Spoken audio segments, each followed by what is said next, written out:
Masu bibiyar mu Assalamu alaikum, barkanmu da sake kasancewa ta cikin wannan shiri na Kano Avan, wato birnin Kano, wanda muke kawo muku yadda birnin ke bunƙasa ta fannin tafiya da zamani da kuma gogayya da sauran birane da ke faɗin duniya.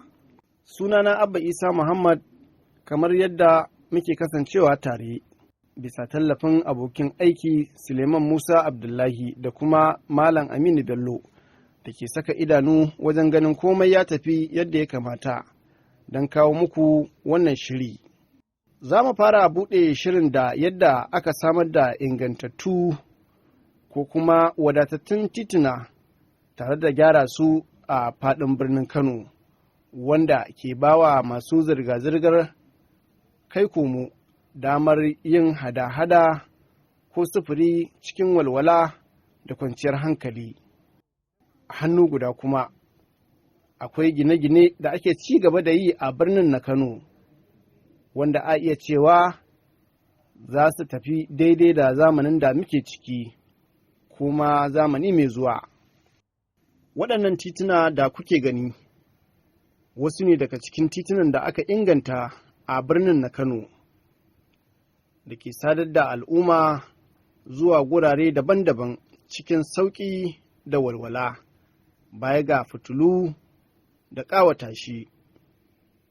A hannu guda kuma akwai guraren shakatawa da ake ci gaba da zamanantar da su, mallakin gwamnatin jiha, domin dai bawa al'umma damar zuwa shakatawa irin waɗannan gurare, musamman lokacin hutu na ƙarshen mako ko na makarantu, a wasu lokutan ma da yanayin bukukuwa.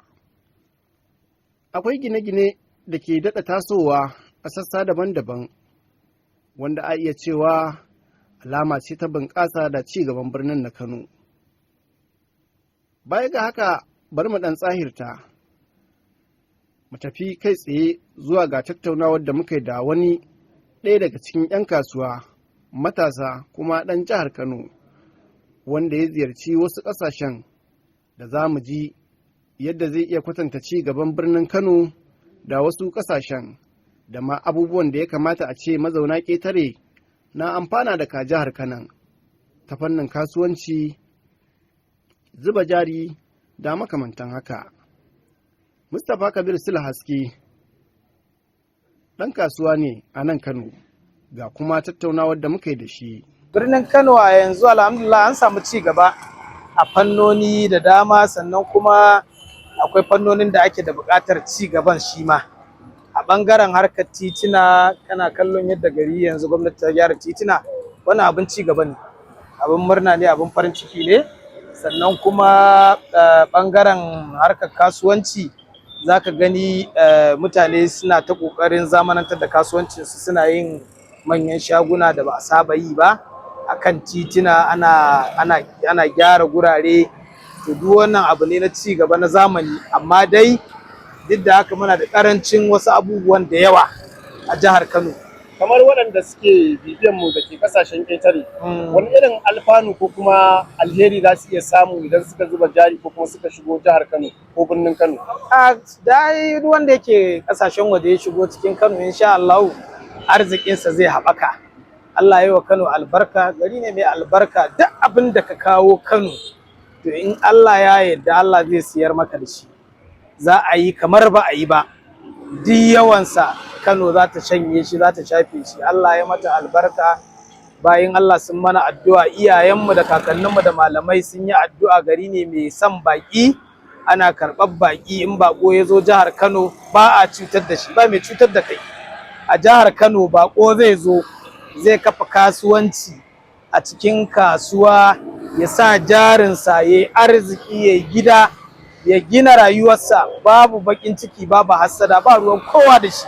Mu jihar Kano akan haka ta ginu, iyaye da kakanni. Shi yasa kuma Allah ya sa mana albarka a cikin wannan. Youth ɗinmu, samari, a shiga cikin gari a ta kwaso su. Allah ya ba mu albarkar samari, mun fi kowa samari a Najeriya, yawan samari. A daddasa su a kamfanoni. Gwamnati ce dole sai kamfani ya ɗibi mutum 70 a cikin 100 na 'yan jihar Kano indijin. to wannan zai rage kuma tattalin arzikin zai haɓaka. Amma yanzu gaskiya tattalin arziki ya yi ƙasa a jihar Kano na cinikayya, babu ciniki, mutane suna zaune sun yi jugum a kasuwa.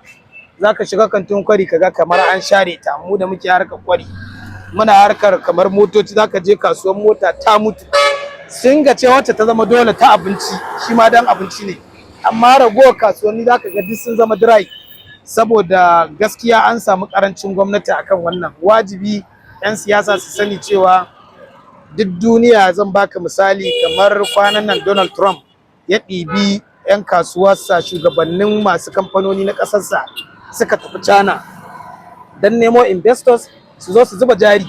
To gwamnati sai ta san cewa 'yan kasuwa su ne wayanda za a ɗiba manya a tafi da su a nemo investors a zo da su jihar Kano, a nuna musu albarka da take jihar Kano. Kira ga mai gwamna a jihar Kano Malam Abba Kabiru Yusuf, yana ta kokarin bunƙasa tattalin arziki, to amma gaskiya inda ya kamata su dosa fa ba nan suke yi ba. Ya kamata su nemo masana wanda suke harkar kasuwanci, ya za a yi a sami ci gaba a kasuwancin jihar Kano. Menene manifesto din jihar Kano da za a yi, da za a sa a gaba, ya za a yi a samar da ci gaba. Ka gane, sai gwamnati ta ba mutane tallafi.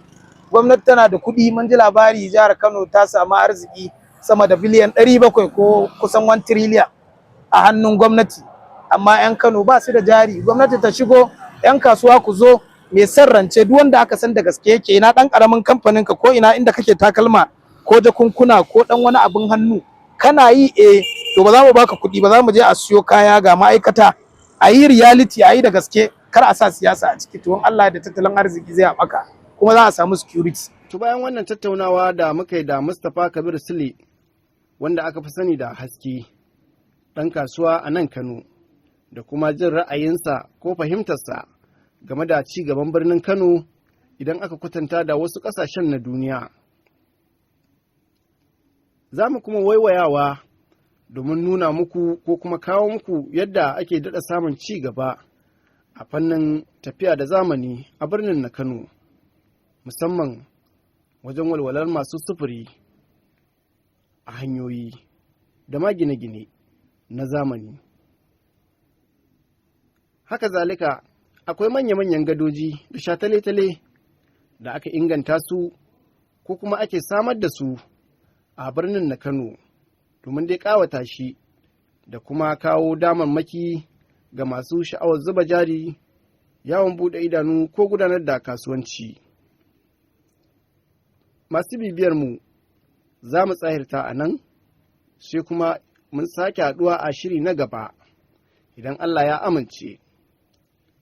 A madadin Suleiman Musa Abdullahi da ya tace muku shirin, sai Malam Aminu Bello da ya saka idanu don ganin shirin ya zo yadda ya kamata.